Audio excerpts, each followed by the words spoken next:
വിഷുവിനെ വരവേറ്റ വിപണി. നാടും നഗരവും ചുട്ടുപൊള്ളുമ്പോഴും വിഷുവിനെ വരവേൽക്കാനുള്ള തയ്യാറെടുപ്പിന് ഒട്ടും കുറവില്ല. എങ്ങും കൊന്നകൾ പൂത്തുലഞ്ഞ് നിൽക്കുകയാണ്. കൊന്നപ്പൂക്കൾക്കൊപ്പം മുൻകൂട്ടി തയ്യാറാക്കിയ കണിക്കിറ്റും വിപണിയിലുണ്ട്.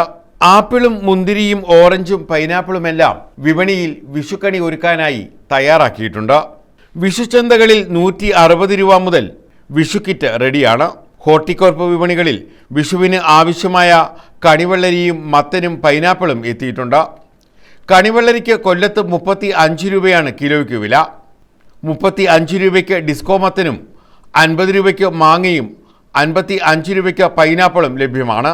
പൊതുവിപണിയിലും ഏറെക്കുറെ ഇതേ വിലയാണെങ്കിലും പലയിടങ്ങളിലും വ്യത്യാസങ്ങൾ ഏറെയാണ്. കണിവെക്കാനുള്ള കുഞ്ഞു ചക്കയ്ക്ക് 20 മുതൽ 30 രൂപയാണ് ഈടാക്കുന്നത്. പൂവ് ഇന്നലെ ഞങ്ങൾ പോയി പൂവ് കളക്ട് ചെയ്ത് വീടുകളിൽ കയറി കളക്ട് ചെയ്ത് വെച്ചിട്ട് ഇന്നൊരു വെളുപ്പിന് 6 മണിക്ക് പോയി മരത്തെ കയറി വലിയ ബുദ്ധിമുട്ടായിരുന്നു. പിച്ചി കൊണ്ടുവരികയാണ്.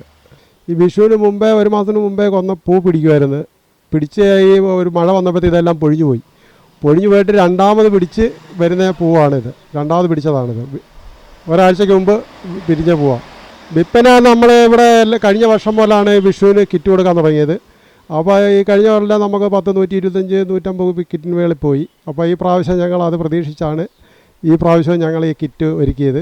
ഒരു കിറ്റിന് നമ്മൾ 250 രൂപയാണ് വാങ്ങിക്കുന്നത്. അത് 8-9 ഐറ്റം സാധനമുണ്ട്. വഴിയോരങ്ങളിൽ കൃഷ്ണവിഗ്രഹങ്ങളുടെ വിൽപ്പനയും തകർക്കുന്നുണ്ട്. വിഷുവിന് കണിയൊരുക്കാനുള്ള വെള്ളരിയും മത്തനും ചവറയിലെ വിവിധങ്ങളായ വിപണികളിലും വിൽപ്പനയ്ക്കായി എത്തിയിട്ടുണ്ട്. നാടും നഗരവും ഒന്നടങ്കം വിഷുവിനെ വരവേൽക്കാനുള്ള ആഘോഷത്തിലാണ്. കൊന്നപ്പൂക്കളും നാടെങ്ങും തന്നെ വിടർന്ന് നിൽക്കുന്നു.